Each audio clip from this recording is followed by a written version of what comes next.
ህብረተሰቡን ሲያስለቅሱ ደም ሲያስመጥጡ ላብ የሰው ላብ ነጭ ላብ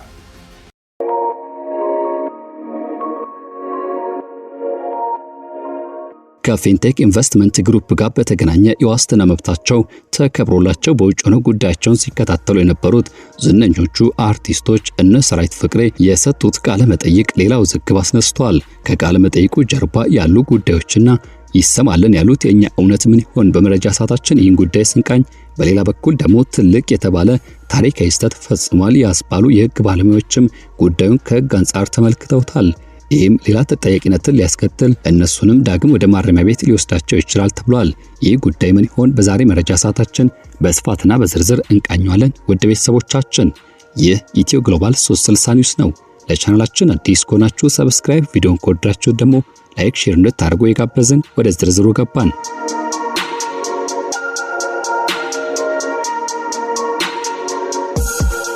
በኢትዮጵያ የኪነ ጥበብ ታሪክ ውስጥ ታዋቂ ሰዎች በህዝብ ዘንድ ቅቡልነትና እንዲሁም ከበሬታ ፍቅር ያላቸው እነዚህ ዝነኞች በአንድ አጋጣሚ ወደ ማረሚያ ቤት እንዲወርዱ ተደርጓል። ከፊንቴክ ኢንቨስትመንት ግሩፕ ጋር በተገናኘ ወደ ማረሚያ ቤት የወሰዳቸው ጉዳይ 48 ያክል ቀናትን በዚያ እንዲቆዩ አድርጓል። ወደ እስር ቤት ከገቡበት አጋጣሚ አንስቶ በፖሊስ የተያዙበት ሂደትና ሌሎች ተያያዥ ጉዳዮችን አጋርተዋል። አርቲስቶቹ በዚህ ቆይታቸው ላይ አርቲስቶቹ ወደ ማረሚያ ቤት የወሰዳቸው ጉዳይ አስቀድሞ የተገመተና የታቀደ እንዳልነበር ተገልጿል። ፕሮሞተር አብርሃም ግዛውና አርቲስት ሰራዊት ፍቅሬ በቃለ ምልልስ ወቅትም በግልጽ እንዳስቀመጡት ከቤታቸው ሲወጡ ታስራቸዋል ተብለው የፖሊስ መኪና መጥቶ አልወሰዳቸውም። ጉዳዩ የተጀመረው የፌዴራል ፖሊስ አባላት በስልክ ደውለው ስለ ጉዳዩ እንድንወያይ ትፈልጋላችሁ በሚል ያቀረቡት ጥሪ ምላሽ ለመስጠት በፈቃደኝነት ወደ ፖሊስ ጣቢያ ማምራታቸውን ገልጸዋል። በወቅቱም አርቲስቶቹ ያሰቡት መረጃ ሰጥተው የተፈጠረውን ግርታ አጥርተው እንዲሁም ደግሞ ነገሮችን አስተካክለው ወደ ቤት እንደሚመለሱ ነበር። ነገር ግን ጉዳዩ እነሱ ካሰቡት ፍጹም የተለየ ሆኖ እንደተቀመጠ ገልጸዋል። ከ8 ሰዓታት በላይ በቢሮና በውጭ ከቆሙ በኋላ በመጨረሻ ወደ ማቆያ እንዲገቡ ተደረገ። የሚያስገርመውና አርቲስት ሰራዊት ፍቅሬ በከፍተኛ ሁኔታ ያሳዘነውን ጉዳይ ሲገልጽ እነሱ ገና በፖሊስ ጣቢያ ቆመው እያለ ምንም አይነት የእስር ውሳኔ ሳይተላለፍባቸው ማህበራዊ ሚዲያ ላይ ታሰሩ የሚል ዜና ቀድሞ መሰራጨቱን ይገልጻል። በማረሚያ ቤት ያሳለፏቸው 48 ቀናትም ለአርቲስቶቹ እጅግ ፈታኝ፣ ስሜት የሚረብሽ፣ በብዙ መልኩ ደግሞ አሳዛኝ ነበር። አርቲስት ሰለሞን ቦጋለና ዳንኤል ተገኝም ይህን ጊዜ ሲያስታውሱ በሁለት የተለያየ ስሜት ውስጥ ነው። በአንድ በኩል ስሜቱ እጅግ በጣም የሚያበሳጭ፣ የሚያስከፋና ልብን ባዘን የሚሰብር ነው። በህዝብ ፊት ስም ሲጠፋ ያልተደረገው ተደረገ፣ ያልተባለው ተባለ ተብሎ ሲወራ ህሊናን በከፍተኛ ሁኔታ ያደማል። በህዝብ ዘንድ የተገነባው መልካም ስም አንዲት ጀንበር ሲፈርስ ማየት ለማንኛውም ሰው ከባድ ነው ሲሉ ሁኔታውን ይገልጻሉ። የእስር ቆይታቸውን በተመለከተ እንዲህ ባለው መልኩ ሁኔታውን ከተናገሩና ካስረዱ በኋላ ወደ ዋናው ጉዳይ ሲገቡ ህዝቡ በስፋት የሚያነሳው አንድ ትልቅ ጥያቄ አለ። ይኸውም እንዴት ጥንቃቄ አላደረጋችሁም? እንዴት የህዝብን ደም ለሚመጥና ገንዘብ ለሚያጭበረብር ድርጅት መሳሪያ ሆናችሁ የሚል ነው። ለዚህ ጥያቄ አርቲስት ሰራዊት ፍቅሬ ጠንከር ያለ ምላሽና ብሎ መከራከሪያ አቅርበዋል። ሲበዛ ጥንቃቄ አድርጌያለሁኝ የሚለው ሰራዊት ፍቅሬ ፊንቴክን ለማስተዋወቅ ውል ከመፈራረም በፊት የድርጅቱን ህጋዊነት፣ የንግድ ፍቃድና በህይወት መኖሩን ማረጋገጡን በግልጽ አስቀምጧል። ከዚህ በላይ ድርጅቱ በኦሮሚያ ባህል ማዕከል፣ በስካይላይት ሆቴል፣ በመስቀል አደባባይ በከፍተኛ የመንግስት ባለስልጣናትና ሚኒስትሮች በተገኙበት በከፍተኛ ድምቀት መኪኖች ለተመዝጋቢዎች ሲያስረክብ በአይኑ ማየቱን ገልጿል። ይህም ድርጅቱ ትክክለኛ ስራ እየሰራ መሆኑን እንዳሳመነው ተናግሯል። አርቲስት ሰራዊት ፍቅሬ አክሎ እኛ የድርጅቱ ባለቤቶች አይደለንም፣ ስራችን ህጋዊ ውል አስረን ማስታወቂያ መስራት ነው። የሰዎቹን ገንዘብ አልተቀበልንም። ነገ ድርጅቱ ምን ሊሆን እንደሚችል የመተንበይና አእምሮ የማንበብ አቅም የለንም በማለት ድርጊታቸው ከህግም ሆነ ከሞራል አንጻር ንጹህ እንደነበር ይሞግታል። በተመሳይ መልኩ ፕሮሞተር አብርሃም ግዛው የራሱ ህጋዊ መከራከሪያ ማስረጃ አስደግፎ አቅርቧል። የአብርሃም ስራ ሚዲያና ፕሮሞሽን መስራት እንደነበር ገልጾ በሀገሪቱ ባሉ ትልልቅ የቴሌቪዥንና የሬዲዮ ጣቢያዎች ላይ ህጋዊ ደረሰኝ የቆረጠ ማስታወቂያ ማሰራጨቱን አብራርቷል።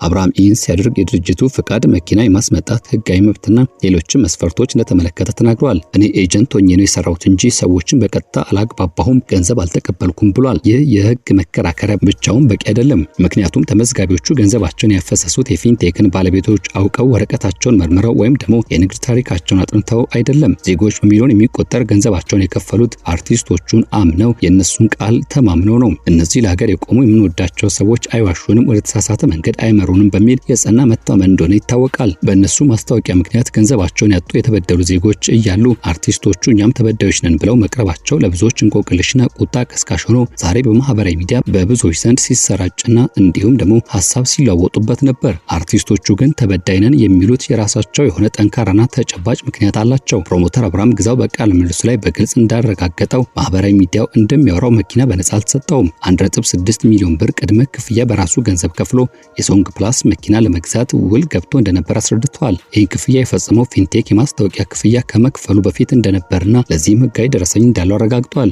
ነገር ግን መኪናው በጊዜው ባለመድረሱና በመዘግየቱ ምክንያት በምትኩ በጊዜያዊነት ኢቱ የተባለች አነስተኛ መኪና ተሰጥቶት እየነዳ እንደነበር ይገልጻል። በመሆኑም እርሱ ራሱ የድርጅቱ የዘገየ አቅርቦት ሰለባ መሆኑን አብራርቷል። የአርቲስቶቹ ዋና መከራከሪያ ሐሳብ እንዲህ የሚል ነው። እኛም እንደማንኛውም ህዝብ ድርጅቱ ትክክለኛና ህጋዊ ነው ብለን አምነን ገብተናል። ስራችን ማስታወቂያ መስራት ብቻ እንጂ ውስጥ ገብተን የሰውን ገንዘብ አልወሰድንም፣ አላጭበረበርንም። እንዲሁም መኪና አቅርቦት መዘግየቶች መኖራቸውን ስንረዳ የማስታወቂያ ስራችንን ወዲያውኑ አቆምን። ከድርጅቱ ጋር በመነጋገር የሰዎች መኪና እንዲመጣና ችግሩ እንዲፈታ ጫና ስናደርግ ነበር ይላሉ። ፕሮሞተር አብርሃም ግዛው ሲናገር እኔ ራሱ ተበዳይ ነኝ። መኪና ያልመጣም በምትኩ ሌላ መኪና ይዤ ነው የቆየሁት ይላል። እኛ የሰዎችን ስቃይ አይተን ዝም አላልንም። አዲስ ተመዝጋቢዎች እንዳይመጡ አግደናል። ቃለ ጉባኤ ፈርመን ምዝገባ ማስቆመናል በማለት የተበዳዮችን ወገንተኝነት ለመያዝ መሞከራቸውን ያብራራሉ። ይህ ሁሉ ሲሆን ግን ማህበራዊ ሚዲያው በበኩሉ የራሱን እሳት አቀጣጥሏል። አርቲስቶቹ ጣታቸውን ወደ ሁለት አቅጣጫ ይቀስራሉ። አንደኛው ከድርጅቱ ጋር በግል ተጣልተው የወጡ የቀድሞ ሰራተኞችና ግለሰቦች ሲሆኑ እነዚህ አካላት የነበራቸውን የመኪና አቅርቦት መዘግየት እንዲሁም ደግሞ ሌሎች ሂደቶችን እንደ ጥሩ አጋጣሚ መጠቀም የተመዘገበውን ሰው በድርጅቱና በአርቲስቶቹ ላይ እንዲነሳሳ አድርገዋል ብለው ያምናሉ። ሁለተኛውና ትልቁን ጉዳት ያደረሰው ደግሞ ራሱ ማህበራዊ ሚዲያውን ይላሉ። አርቲስት ሰራዊት ፍቅሬ በከፍተኛ ቁጭት ሲናገር በሬ ወለደ በሚባል የፈጠራ ወሬ ስማችን ጠፋ። መኪናው ጅቡቲ የለም። በቪዲዮ የሚታየው በሙሉ አኒሜሽን ነው። መኪናዎቹ ተከራይተው የመጡ ናቸው እየተባለ ፍጹም ሐሰት የሆነ ወሬ ተሰራጨው ማለት ሚዲያው እውነታውን እንዳዛባ ያምናል። ነገር ግን በትክክል መኪና የተረከቡ በ950 ሺህ ብር ቅድመ ክፍያ መኪናቸውን የወሰዱ በርካታ ሰዎች መኖራቸውን ያነሳል። አብርሃምም ቢሆን ሚዲያው ትንንሽ ነገሮችን አጋኖና ለጥቶ ማቅረብ ህዝቡ በስሜት እንዲነዳ እውነታውን ተረስቶ በጩኸት እንዲዋጥ አድርጓል ይላል። አንድ ሰው በህግ ተጠረጠረ ማለት ወንጀለኛ ሆነ ማለት አይደለም። ይህን የሚወስነው ፍርድ ቤትና ማስረጃ ብቻ ነው። ነገር ግን በማህበራዊ ሚዲያ ቀድሞ ተፈረደብን፣ ስማችን ጠፋ ማለት አርቲስቶቹ የደረሰባቸውን የሞራልና የልብ ስብራት በስፋት ገልጸዋል። የዚህ ሁሉ ዝግብና ጫጫታ ማጠንጠኛው እጅግ ውስብስብና ባለብዙ ገጽታ ነው። በአንድ በኩል ላባቸውን አንጠፍጥፈው ያላቸውን ንብረት ሽጠው ቤተሰብ አስርበው ለመኪና የከፈሉና አሁን በባዶ እጃቸው የቀሩ ምስኪን ዜጎች አሉ። የነዚህ ሰዎች እንባ፣ ብስጭትና ቁጣ ፍጹም ትክክል ሊደመጥና ፍትህ ሊያገኝ የሚገባ ነው።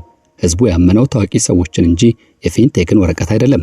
በሌላ በኩል ደግሞ እኛም በማናውቀውና ህጋዊ መስሎን በገባንበት የቢዝነስ ውል ምክንያት ስማችን ረከሰ፣ ማቆያ ቤት ተንገላታን፣ ቤተሰቦቻችን አብረው ተሰቃዩ፣ እኛ ራሳችን የድርጅቱ መዘግየት ሰለባዎች ነን የሚሉ ታዋቂ አርቲስቶች ድምጽም ይሰማል። የችግሩ ዋነኛ መንስኤ የመኪና አቅርቦት መዘግየት ቢሆንም ይህ መዘግየት በፈጠረው ክፍተት ውስጥም የገቡ አሉባልታዎችና የማህበራዊ ሚዲያ ጫጫታዎች ጉዳዩን ከቁጥጥር ውጭ አድርገውታል። አርቲስቶቹ ለተበዳዮቹ አለን ያሉትን ተቆርቋሪነት ለማሳየት የሚያነሱት ሌላው ጠንካራ ነጥብ ችግሩ መኖሩን ሲረዱ የወሰዱት ፈጣን እርምጃ ነው። የቃለ ምልልሱ አካል የሆኑት አርቲስቶች እንደገለጹት ከሆነ አራተኛው ዙር የመኪና ርክክብ በመስቀል አደባባይ ከተካሄደ በኋላ የተመዝጋቢው ቁጥር በከፍተኛ ሁኔታ ጨምሮ ነበር። መኪና የወሰዱ ሰዎችን ያየው ህዝብም በጉጉት ወደ ምዝገባ መትመም ጀመረ። ነገር ግን አርቲስቶቹ የድርጅቱን መኪና አቅርቦት መዘግየት ሲመለከቱና የሰዎች መጉላላት ሲጀምር ወዲያውኑ የድርጅቱን ኃላፊዎች ማነጋገር ምዝገባ እንዲቆም አድርገዋል። በቃለ ጉባኤ በተደገፈ ስምምነት አዲስ ሰው መመዝገብ እንደሌለበት ጭምር አሳስበው ማስታወቂያ መስራታቸውን እንዳቆሙ ገልጿል። የኛ ዓላማ ቀድሞ የገቡት 1200 አካባቢ የሚሆኑ ሰዎች ገንዘባቸው ሳይባክን መኪናቸውን እንዲያገኙ ማድረግ እንጂ ተጨማሪ ህዝብ ወደ ችግሩ ማስገባት አልነበረም ይላሉ። እንዲያውም የሰሩት ማስታወቂያ ሳይሆን የጅቡቲ ተመዝጋቢዎች መኪናቸው መጥቷል በማለት ለነባሮቹ ተስፋ የመስጠት ስራ እንደነበር ያብራራሉ። ታዲያ ይህ አወዛጋቢ ጉዳይ አሁንም በህግ ጥላ ስር የሚገኝ ሲሆን አርቲስቶቹ ዋስትናቸው ተፈቅዶ ጉዳያቸውን በውጭ ሆነው እየተከታተሉ ይገኛሉ። የፍርድ ቤቱ ሂደትና የህግ ምርመራ እውነቱን ከውሸቱ ጥፋተኛውን ከነጻው ለይቶ ትክክለኛውን ፍትህ ያሰጣል ተብሎ በከፍተኛ ጉጉት ይጠበቃል። ያም ሆኖ ግን በዚህ ቃለ ምልልስ ውስጥ የተነሳው ጉዳይ ትልቅ የተባለ የህግ መተላለፍ ስህተት ተፈጥሯል ሲሉ ሁኔታውን የሚገልጹ የህግ ባለሙያዎች አሁንም ቢሆን ብቅ እያሉ ይገኛሉ። ተከሳሾቹ ጉዳያቸውን ከእስር ቤት ውጭ ሆነው እየተከታተሉ ባሉበት በአሁኑ ወቅት ላይ የሰጡት የሚዲያ መግለጫ ትልቅ አጀንዳ የፈጠረ ሲሆን ድርጊታቸው በፊንቴክ ተበዳዮች ዘንድ ከፍተኛ ተቃውሞን ያስነሳ ሲሆን አንድ መሰረታዊ ጥያቄ ወደ አደባባይ መጥቷል። ይህም በፍርድ ቤት የተያዘን ጉዳይ በሚዲያ ላይ ወጥቶ ማብራራት በሕግ ይፈቀዳል የሚል ይህ አነጋጋሪ ጉዳይ በተመለከተ የሕግ ባለሙያዎች የኢትዮጵያና እንዲሁም ዓለም አቀፍ ሕግ መርሆች ጋር በማስተሳሰር አቋማቸውን ይገልጻሉ። የሕገ መንግስቱ ከለላ አንደኛውና ቀዳሚ ነው። በኢትዮጵያ ሕግ አንድ ግለሰብ ክስ ስለቀረበበት ብቻ ጥፋተኛ ተብሎ አይቆጠርም። በመሆኑም ተከሳሾቹ ሚዲያ ላይ ወጥተው ለቀረበብኝ ክስ ንጹህ ነኝ፣ እውነቱ በፍርድ ቤት ይረጋገጣል ማለቱ የዚህ ሕገ መንግስታዊ መብት አካል እንጂ በሕግ የሚያስጠይቅ ስህተት አይደለም። ቀዩ መስመር ግን እዚህ ጋር ይነሳል። በፍትህ ሂደት ጣልቃ ለመግባት መብት ሁሉ ገደብ አለው። በ2004 ዓ.ም የወጣው የኢትዮጵያ ወንጀለኛ ሕግ መሰረት ፍርድ ቤቶች ነፃና የፍትህ ሂደትን መጠበቅ ጥብቅ ክልከላዎች አሉት። ጉዳዩ በፍርድ ቤት እየታየ ተከሳሾቹ ሚዲያ ላይ ወጥተው የሚከተሉትን ነገሮች ማድረግ አይችሉም። የክሱን ዝርዝር ጉዳዮች በጥልቅ መተንተን፣ የራሱን ማስረጃ ሚዲያ ማቅረብና መሞገት፣ በህዝብ ዘንድ ጫና ወይም ደግሞ ፐብሊክ ፕሬሸር መፍጠር መሞከር፣ ምስክሮችን ማሸማቀቅ ወይም በአቃቤ ሕግ ላይ ተጽዕኖ ማሳደር የሚሉት ናቸው። እነዚህ ድርጊቶች መፈጸማቸው የፍትህ ሂደቱን እንዳስተጓጎለ ተቆጥሮ ተከሳሾቹን በሌላ ተጨማሪ ወንጀል ክስ ሊያስጠይቅ ይችላል ይላሉ። በሚዲያ መግለጫ ወቅትም የዳኞችን ገለልተኝነት ጥያቄ ውስጥ የሚከት የፍርድ ቤቱን ስም የሚያንቋሽሽ ወይም የህዝቡን አቅጣጫ ለማሳሳት የሚሞክሩ ሀሳብ ከተንጸባረቀ ድርጊቱ በቀጥታ የፍርድ ቤት ክብር መንካት የሚል ሌላ ጥያቄነት ማስከተሉ አይቀሬ ነው። በኢትዮጵያ መገናኛ ብዙሃን አዋጅ መሰረት ሚዲያዎች የራሳቸው የሆነ ኃላፊነት አለባቸው። አንድ ሚዲያ በፍርድ ቤት የያዘን ጉዳይ አምጥቶ የራሱ ሚዲያ ችሎት መክፈት አይፈቀደለትም ይላሉ። የተከሳሹ ማስረጃ መመርመር ሆነ የፍትህ ሂደቱን ሊያዛባ የሚችል ዝግጅት ማስተላለፍ ሚዲያውን በሕግ ተጠያቂ ሊያደርግ ይችላል በማለትም ይገልጻሉ። ከዚህ ጉዳይ ጀርባ ታዲያ ቃለ ምልልሱ ሌላ መዘዝ አምጥተው ይሆናል አስብሏል። ውድ ቤተሰቦቻችን እኛም የዛሬን በዚህ ቋጨን። በያላችሁበት ጥሩ መልካም ጊዜ ተመኘን። ይህ ኢትዮ ግሎባል 360 ኒውስ ነው። ለቻናላችን አዲስ ከሆናችሁ ሰብስክራይብ፣ ቪዲዮን ከወዳችሁት ላይክ፣ ሼር እንድታደርጉ ጋበዝን።